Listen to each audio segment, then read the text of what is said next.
For many, Hollywood is the ultimate destination. Thousands of people aspire to see their name in lights, to work alongside the most gifted icons of show business, and to finally be recognized worldwide for their hard work and talent. But under the glitz and glamour lies a mountain of dark, well-kept secrets, many of which are only today coming to light. In today's episode of Voices in Panic, we'll be exploring two cases of actors who vanished without a trace. If you like the video, please like, subscribe, and comment below. Thank you. Jean Spangler. Born on September 2nd of 1923 in Seattle, Washington, Jean Elizabeth Spangler was a young woman with Hollywood in her sights. She was a model, dancer, and actress who began her career in 1948. But much like Tammy Leppert, Jean's career was stifled before it truly began. On Friday, October 7th of 1949, at around 5 p.m., Jean kissed her 5-year-old daughter, Christine, goodbye and left her Los Angeles home, which she and her daughter shared with her brother, Edward, her sister-in-law, and her mother, Florence. While Florence was out of town, Sophie cared for Christine while Jean worked. On this particular night, Jean told her sister-in-law that she was going to meet her ex-husband to discuss either a late child support payment or an increase in child support payments. Afterwards, she was going to a movie shoot. Jean and her ex-husband, Dexter Benner, had a tumultuous relationship. The pair married in 1942, but Jean attempted to file for divorce 6 months later. However, the couple remained married and had a turbulent on-again, off-again relationship. In 1944, Jean gave birth to Christine, and in 1946, they went through with their divorce. What ensued afterwards, however, was a bitter custody battle. Ultimately, was granted full custody of their daughter. 2 hours later, after Jean left the house that October night, she called Sophie to let her know she'd be pulling an 8-hour shift and wouldn't be home until morning. She checked on Christine and then hung up. The following day, however, the 26-year-old did not return home. Worried, Sophie contacted the LAPD, who thought that Jean would likely return home in a few days. However, she never would. On October 9th, Jean's handbag was found near the Ferndale entrance of Griffith Park in Los Angeles, about 5 miles from her home. Both straps on one side of the bag had been torn, as if there had been a struggle and the bag ripped from her arm. While 60 officers and over 100 volunteers searched the park for further clues, it appeared there were none. Meanwhile, the LAPD checked in with the local movie studios and discovered that not one of them had a record of Jean working on the night of October 7. She had not been due to have work that evening, leaving investigators with the question, where had she gone and why had she lied about it? A saleswoman at Farmer's Market, a local grocery store just a few blocks from the Spangler residence, came forward, telling authorities that she had seen Jean hanging around inside the store at 6 p.m. The witness said that she appeared to be waiting for someone. This is the last known sighting of the 26-year-old woman. Detectives also spoke with Dexter Benner, who told them that he hadn't seen Jean in weeks. His new wife backed up his alibi for that night. There was no money in Jean's handbag, which was recovered from the park. Sophie said she hadn't taken money with her that night, and so robbery was ruled out as a motive. The most interesting clue found in Jean's bag was a handwritten note addressed to somebody called Kirk. The note read, "Kirk can't wait any longer. Going to see Dr. Scott.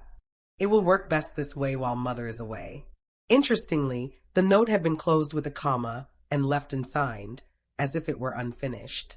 Neither Kirk or Dr. Scott were ever located. Friends and family of Jean's were unfamiliar with the names, although her mother Florence told the police that the 26-year-old had been picked up by a Kirk twice, but he never entered the house, preferring to stay in the car. She also knew nothing more about him.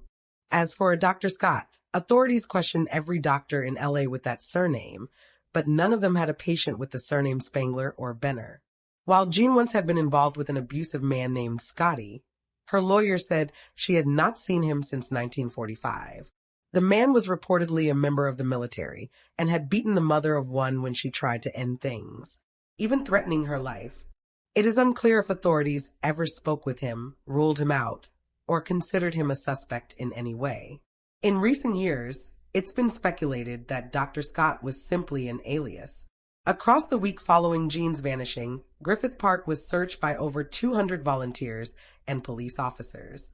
During the hunt, one volunteer dog dug up a denim LA County Jail uniform that had been buried in a shallow grave, but no trace of the 26-year-old was found.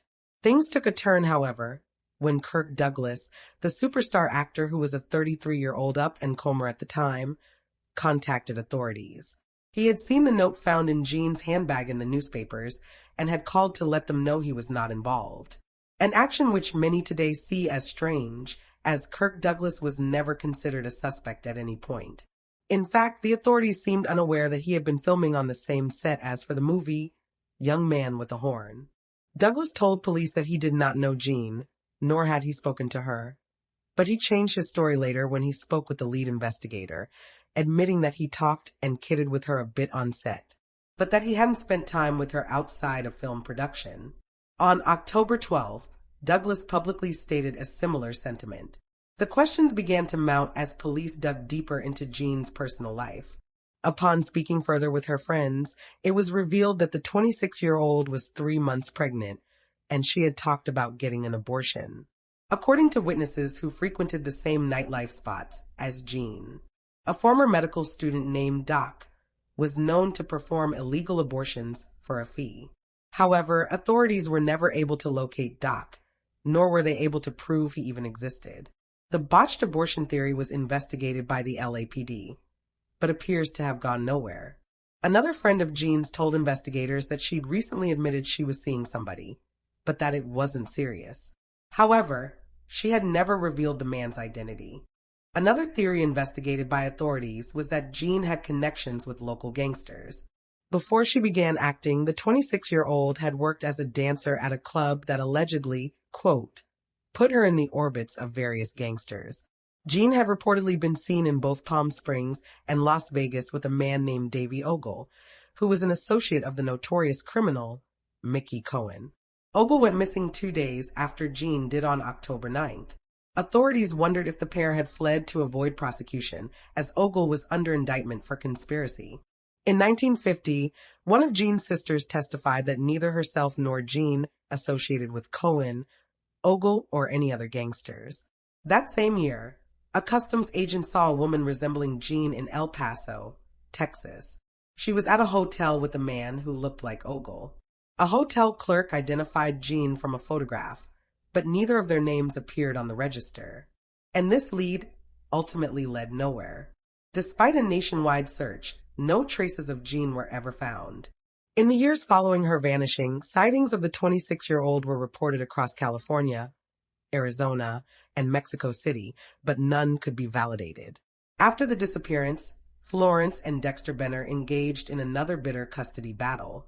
Benner denied Florence visitation rights to her granddaughter and went on to defy a court order that would allow his former mother-in-law to visit Christine. He was ordered to spend 15 days in jail for contempt of court, but instead he fled out of state with his daughter. He eventually settled in Florida around the same time Benner tried to have Christine legally adopted by his new wife on the grounds of abandonment, but the courts blocked this attempt. There are several different theories in Jean's case, many of which are unsubstantiated. Some believe she was taken out by the mob, while others believe that Kirk Douglas was involved. A large part of this is because of the rumors surrounding Douglas and the way he treated women, but also because of how odd it was that he had contacted authorities in the days following Jean's disappearance. Many online sleuths believe that she was a victim of a botched abortion. It is also possible that Dexter Benner could have been involved given the turbulent history he shared with his ex-wife and the drawn-out custody battles over Christine. Although Jean's case is still open, it isn't very active, and reportedly the evidence in her case has been destroyed. Due to the passage of time, authorities believe that the mother of one met with foul play. Although as the case grows colder and colder, it appears less likely that we will ever discover the true fate of Jean Spangler. Tammy Lynn Leppert. Born February 5th of 1965 in Rockledge, Florida, Tammy Lynn Leppert had stardom in her blood. It was all she ever dreamed about, and she wasn't shy about it. Growing up with a modeling agent for a mother, Tammy was entered into beauty pageants from the age of 4.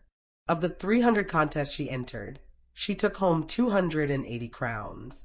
Well known for her beauty, Tammy modeled throughout her childhood and her teen years.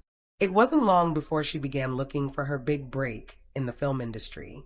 In 1983, she had a minor role in the raunchy teen comedy, Spring Break.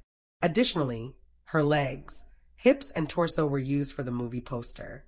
In March of that same year, she was offered another minor role, this time in the hit movie, Scarface. She intended on going to Hollywood later that year. By all accounts, Tammy had the beginnings of a promising career and was seen as a young woman who would go far in the industry. But that was all cut short in the summer of 1983. After filming Spring Break, Tammy went to a weekend party alone. According to her friends and family, she returned a different person. She reportedly told her loved ones that she'd seen something she shouldn't have. This trip away from home is what began a downward spiral as the teenager became reclusive until she was offered the Scarface role. While on set for this job, Tammy reportedly had some sort of breakdown. While witnessing a scene being filmed which involved a man being shot and artificial blood spurting from his wound, she began crying hysterically. She was collected by a family friend and subsequently returned home, quitting the film. On June 1st of 1983, Tammy's state of mind intensified and she began acting erratically. She began screaming and broke the window of her house with a baseball bat, accusing one of her housemates, a friend who lived with Tammy and her mother, of locking her out. She later accused her family of trying to poison her. Her mother, Linda Curtis, took her to a medical center where Tammy spent 72 hours under observation. After being examined both by doctors and psychiatrists, the 18-year-old was ultimately released. Testing showed no signs of drug or alcohol use. Linda decided it would be best for her daughter to speak with a therapist, but Tammy vanished before this ever occurred. Tammy was last seen on July 6th of 1983. Wearing a blue denim shirt with flowers on it and a matching skirt, she left her home in Rockledge at around 11 a.m., saying that she would be back shortly as she was going to the beach. She met a friend, 20-year-old Keith Roberts, and the pair began to drive. However, according to Roberts, they soon after entered into an argument, during which Tammy demanded to be let out of the car. Roberts told the authorities that he had dropped her off in a parking lot outside of Glass Bank, near a gas station in the vicinity of State Road A1A, between 2nd Street and 3rd Street in Cocoa Beach, Florida. Some sources have stated that the pair argued because Tammy wanted to be taken elsewhere, but it is unclear if this is true. Regardless, Tammy was never seen again. Linda Curtis has been very vocal over the course of the investigation into her daughter's vanishing. She told the authorities and the media that Tammy had spoken to her prior, and she feared for her life and believed that someone was trying to kill her. She even alleged that Tammy was scared of Keith Roberts, the same man who was the last one to see the 18-year-old alive. She also accused the police of mishandling the case and noted they did very little to investigate Roberts. Reportedly, Roberts missed 2 formal interviews that the police had scheduled with him. Although he has apparently denied these allegations and claims he was never asked to come in and be questioned, authorities have argued that Roberts was not a viable suspect in Tammy's case, although they have never said why. Linda also publicly theorized that her daughter was killed because of her knowledge of local drug trafficking. She said Tammy exhibited signs of paranoia, including being cautious when consuming food and refusing to drink from open containers. The drug and money laundering scheme that Linda referenced allegedly involved some prominent citizens, which led to Tammy being afraid for her life. However, this theory has never been substantiated. Linda claimed that she filed a report about what she knew, but the authorities stated that no such report had ever been filed. According to Linda, she had set up a meeting between her daughter and the sheriff, but Tammy did not tell him that she felt she was in danger. Although Roberts was never considered a suspect in Tammy's disappearance by authorities, several other men were. Notable serial murderer Christopher Bernard Wilder, also known as the Beauty Queen Killer, was thought to, at one point, have been involved with the teenager's vanishing. The FBI linked Wilder with 12 killings. In California and Florida, where he would lure his victims in by pretending to be a photographer who could connect them with lucrative modeling contracts. Linda Curtis filed a claim for more than $1 million against Wilder's estate, but he was never officially linked to Tammy's vanishing, and ultimately, Linda dropped the case. She, along with other members of the family, began to doubt he was involved. Another person of interest in the case was convicted kidnapper and rapist John Crutchley, who was suspected of taking the lives of as many as 30 women. Crutchley took his own life in 2002. According to a Florida newspaper article from 1985, authorities received 2 phone calls from a woman claiming that Tammy was still alive. In the first call, the woman said that Tammy was well and she would make contact when she was ready. The second call consisted of the woman explaining that the teenager was now doing what she'd always wanted to do, going to school to become a nurse. As there is very little information about these anonymous phone calls, it's unclear if they were ever determined to be a hoax or not.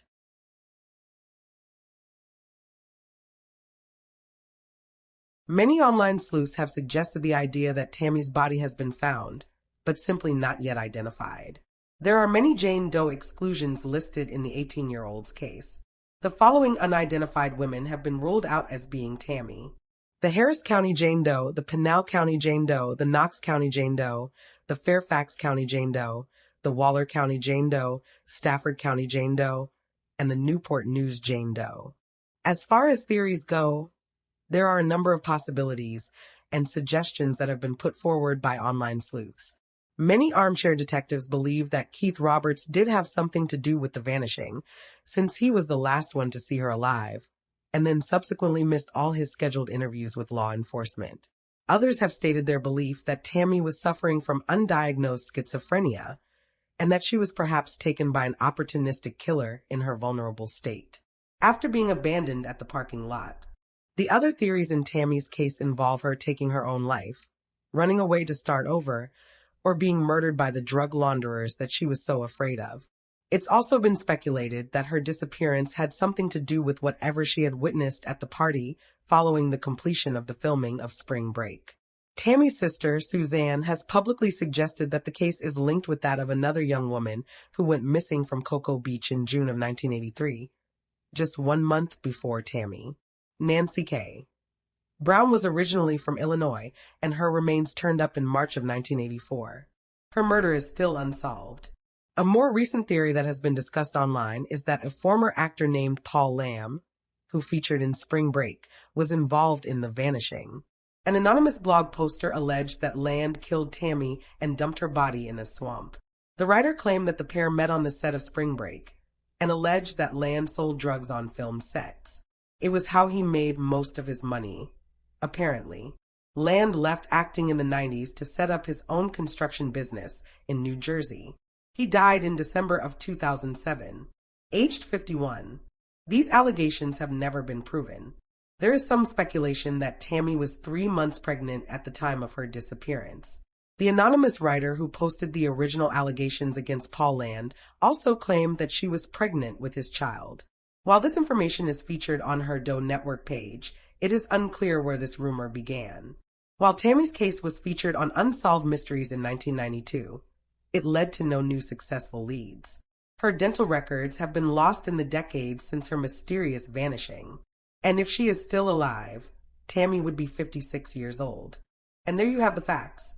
Please leave a comment down below with your own theories and speculations. And remember to like this video and subscribe to support the channel. Thank you for watching. Stay alert, stay safe, and I'll see you next time.